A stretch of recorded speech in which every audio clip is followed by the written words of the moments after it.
श्री राधे, कैसे हैं आप सभी। आज माघ मास का चतुर्थ दिवस आरंभ हो चुका है। सर्वप्रथम हम गणपति जी को नमन करते हुए भगवान श्री हरि, माता लक्ष्मी, देवी सरस्वती और सूर्यदेव को प्रणाम करते हुए हम चतुर्थ अध्याय के वर्णन को आरंभ करते हैं। श्री वशिष्ठ ऋषि कहने लगे, हे राजन, अब मैं उस माघ मास के महात्म्य को कहता हूँ जो कीर्तवीर से पूछने पर गुरु दत्तात्रेय जी ने कहा था। जिस समय भगवान विष्णु के रूप श्री दत्तात्रेय जी सत्य पर्वत पर रहते थे, तब महिष्मति के राजा सहस्त्रार्जुन ने उनसे पूछा, हे योगियों में श्रेष्ठ दत्तात्रेय जी, मैंने सब धर्म सुने, अब आप कृपा करके मुझे माघ मास का महात्म्य कहिए। तब दत्तात्रेय जी ने कहा, जो नारद जी ने ब्रह्मा जी से कहा था, वही माघ मास का महात्म्य मैं तुमसे आज कहता हूँ। इस कर्मभूमि में भारत में जन्म लेकर जिसने माघ स्नान नहीं किया, उसका जन्म निष्फल हो गया।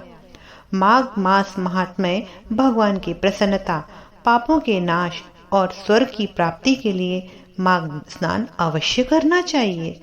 यदि पुष्ट शरीर, शुद्ध शरीर माघ स्नान के बिना ही रह जाए तो इसकी रक्षा करने से क्या लाभ। जल में बुलबुले के समान, मक्खी जैसे तुच्छ शरीर के समान यह शरीर माघ स्नान के बिना मरण के समान है। भगवान विष्णु की पूजा न करने वाला, बिना दक्षिणा के श्राद्ध करने वाला, ब्राह्मण रहित क्षेत्र में निवास करने वाला, आचार रहित कुल, ये सब नाश के बराबर हैं।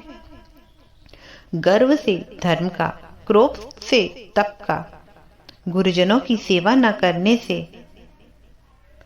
स्त्री तथा ब्रह्मचारी बिना जली अग्नि हवन के बिना साक्षी के मुक्ति का नाश हो जाता है।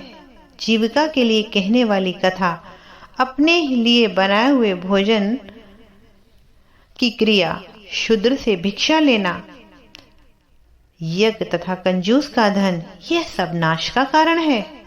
बिना अभ्यास और आलसी वाली विद्या, असत्य वाणी, विरोध करने वाला राजा, जीविका के लिए तीर्थ यात्रा, जीविका के लिए व्रत, संध्या युक्त मंत्र का जाप, व्याग्र चित्त होकर जप करना, वेदों का ज्ञान न होना, संसार में नास्तिक मत ग्रहण करना, श्रद्धा बिना धर्म क्रिया, यह सब व्यर्थ है।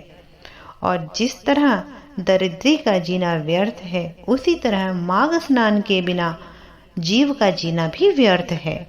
ब्रह्मघाती, सोना चुराने वाला, मदिरा पीने वाला, गुरुगामी, पत्नीगामी, इन चारों की संगति करने वाला माघ स्नान से ही पवित्र होता है।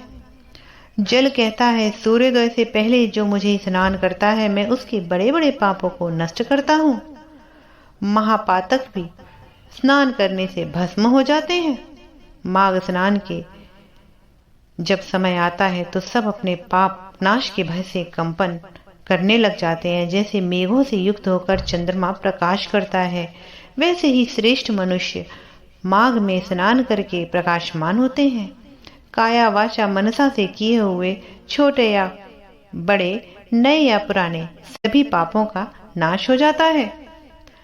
आलस्य में बिना जाने जो पाप किए हैं, उनका तो नाश होता ही है, परंतु जो हम पाप जानकर समझकर करते हैं, वो तो हमारे कर्म ही निर्धारित करते हैं।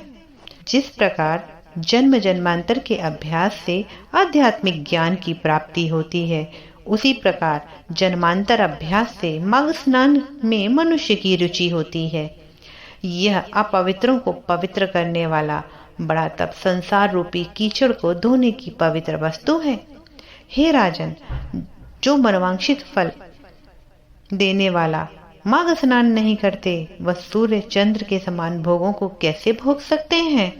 और कलयुग के जीव तो पापों का मुख्य कारण है। बस यहीं पर हमारा चतुर्थ अध्याय समाप्त होता है और आप सभी से मिलते हैं हम अगले पंचम अध्याय में। श्री राधे।